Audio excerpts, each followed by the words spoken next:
gaji saya 3 juta, buat trading berapa? Beda sama orang. Oke, selamat datang di modul psikologi trading. Trading di sini sebenarnya nggak cuma teman-teman itu baca chart, tapi baca diri sendiri. Saya itu bagusnya gimana? Saya itu win rate terbesar itu di mana? Saya harus ngapain nih ketika losing streak, atau kalau saya masih baru, saya harus ngapain? Kita bakalan bongkar di modul ini. Oke, untuk video pertama saya bakalan bahas berapa sih modal ideal untuk kita trading. Kan banyak tuh orang-orang bingung, Pak, saya itu mau trading modalnya sebenarnya berapa sih? Nah, ini sebenarnya nggak sesimpel hanya angka ya, kayak 10 juta Pak. Nggak, bukan sesimpel itu. Tapi karena setiap orang punya finansialnya masing-masing. Nah, contoh nih, Pak, gaji saya 3 juta. Gaji saya 3 juta, buat trading berapa? Beda sama orang yang, Pak, gaji saya 10 juta, buat trading berapa? Pak, penghasilan saya 100 juta. Berarti saya harus trading berapa modalnya? Nah, ini setiap orang punya beda-beda. Jadi ketika kita ngelihat sesuatu, kita harus lebih kritis. Masukin ke dalam hidup Anda, ini berapa nih kira-kira yang saya oke. Nah, menurut saya itu nggak usah banyak-banyak. 10%, 5% dari penghasilan itu sudah sangat-sangat oke. Contoh nih, 10%. Berarti di 300.000. Ini di 1 juta. Ya deh, di sini di 10 juta. Ya.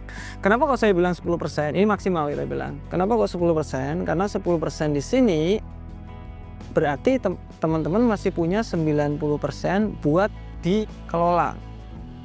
Oke, maksudnya gimana? Jadi contoh ini nih, dari 10 juta kita buat modal trading bulan itu. Nah, jadi biasanya orang kan kadang-kadang trading habis tuh. Ya wes, gak boleh deposit lagi. Ikut bulan depannya lagi. Yang penting entah itu teman-teman mau masukin 500.000, entah itu 300.000, tapi maksimal harus di 10% dari modal. Oke. Nah, dari sini berarti 1 juta buat trading, contoh 9 juta itu bisa diatur-atur tuh. Jadi contoh dari 9 jutanya, ini kita contoh aja ya.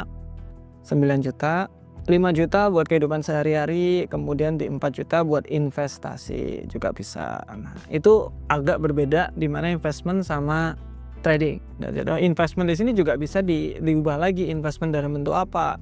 Investment dalam bentuk contoh, saya bisa rubah lagi. Oke, 2 juta saya taruh di kripto contoh. Kemudian 1 juta saya taruh di saham, 1 juta lagi saya buat dana-dana cadangan, takutnya kalau kenapa-napa. Itu juga bisa. Jadi lebih enak kita ngatur keuangan ketika persentase trading itu nggak begitu besar. Karena kebanyakan orang sekarang saya ngelihat persentase untuk tradingnya itu besar. Jadi contoh modal 3 juta, dia trading dengan 1 juta. Itu udah berapa persen dari keuangannya? Nanti habis dia deposit lagi. Makanya teman-teman nggak bisa nabung. Nah, itu alasannya. Dan ingat, kebanyakan trader itu kalau yang awal-awal itu pasti gagal. Nah, jadi teman-teman kalau masih awal, dikit-dikit aja, it's okay. Kalau saya cuma modal 100.000 Pak, gimana tuh? It's okay. Modal 100.000 masukin aja pakai akun Sen, nggak masalah, nggak ada yang masalah. Siapa yang masalahin 100.000? Nggak ada. Nah, di situ pakai akun Sen. Setelah pakai akun Sen, nanti teman-teman bisa tuh skillnya ke develop, skillnya bagus. Oh, kayak gini ya bagus saya ya. Itu skillnya dapat, udahlah. Teman-teman bisa jadi signal provider, teman-teman bisa ikut olimpiade kita, teman-teman bisa ikut SCP kita. SCP kita dimodalin $5.000, 70 juta. Olimpiade dapatnya 10 juta. Kalau kita ada publik biasanya 30 juta. Nah, banyak. Kalau teman-teman udah punya skillnya untuk cari uang itu gampang. Makanya skill dulu yang oke. Oke? Nah, kita masuk ke chapter yang pertama berarti. Mindsetnya trading itu mindset belajar dulu. Yang saya bilang tadi, skill first. Jangan fokus sama uangnya dulu. Uangnya emang kita nanti dapat, cuma fokus sama skillnya dulu. Kalau langsung kita nyari uangnya habis nanti modalnya. Mending cari skill dulu. Skill cari uangnya dapat, nanti modalnya juga bakalan dapat kok dengan cara yang macam-macam tadi. Menurut saya langsung aja ke chapter yang kedua, yaitu nominalnya harus realistis dan juga logika untuk manajemen resiko yang oke. Oke, kita balik lagi. Contoh modal saya di 3 juta, gaji saya di 3 juta. ya, atau 5 juta lah biar gampang.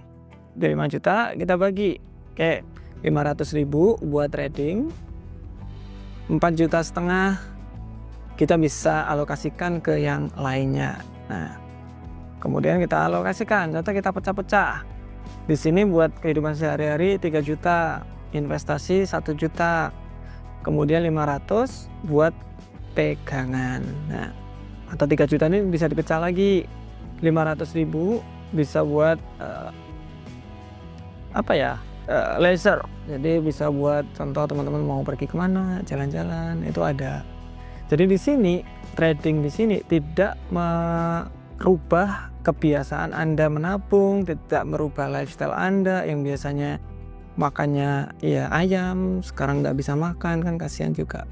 Banyak teman-teman yang kayak gitu soalnya, karena tidak tahu berapa harus naruh resikonya dan berapa yang harus diresikokan setiap kali trading.